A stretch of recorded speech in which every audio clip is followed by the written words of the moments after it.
Imagine entrar em um túnel subterrâneo que foi aberto há quase 3.000 anos. Você caminha por paredes estreitas, água correndo aos seus pés, uma luz fraca iluminando o caminho. Mas de repente percebe algo assustador. Aquele túnel está escrito e construído exatamente como a Bíblia descreveu, menos, com detalhes tão específicos que nenhum arqueólogo pensou que fossem verdade, até encontrarem a prova.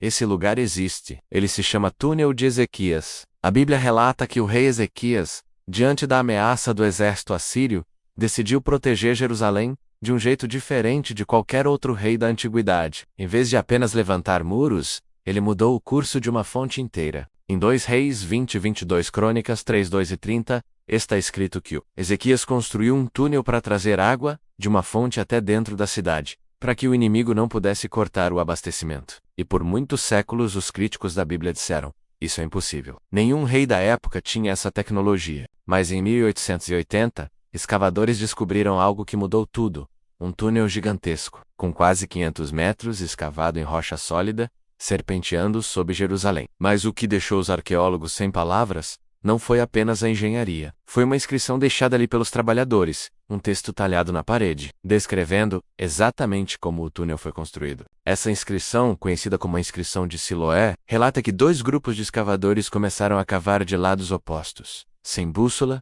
sem laser, sem mapas modernos. Eles cavaram no escuro, no subterrâneo, sem qualquer comunicação. Eles não sabiam quando, ou se, iriam se encontrar. E o texto descreve o momento em que as picaretas se cruzaram. Os trabalhadores ouviram a batida das ferramentas vindo do outro lado da rocha. Começaram a gritar, seguindo o som, até abrirem a passagem e a água fluir. É como ler um pedaço congelado do tempo, uma mensagem de quase 2.700 anos. Agora pense, como esse povo conseguiu fazer isso? Sem matemática moderna, sem engenharia hidráulica avançada, sem instrumentos de precisão. Muitos arqueólogos dizem que seria impossível até para engenheiros hoje, sem equipamentos modernos, e mesmo assim, está lá, escavado assombrosamente, com o mesmo percurso irregular descrito na Bíblia. E aqui vem o detalhe mais intrigante.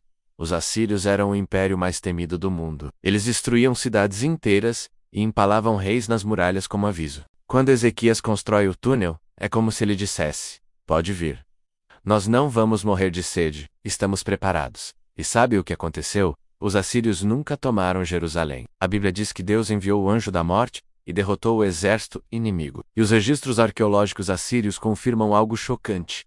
Naquele ano, eles conquistaram várias cidades, menos Jerusalém. O reinado de Ezequias aparece nas tábuas assírias, mas Jerusalém não foi conquistada. As duas narrativas, menos bíblica e histórica, menos se encontram. Isso significa que não é apenas a história da Bíblia que se mantém de pé.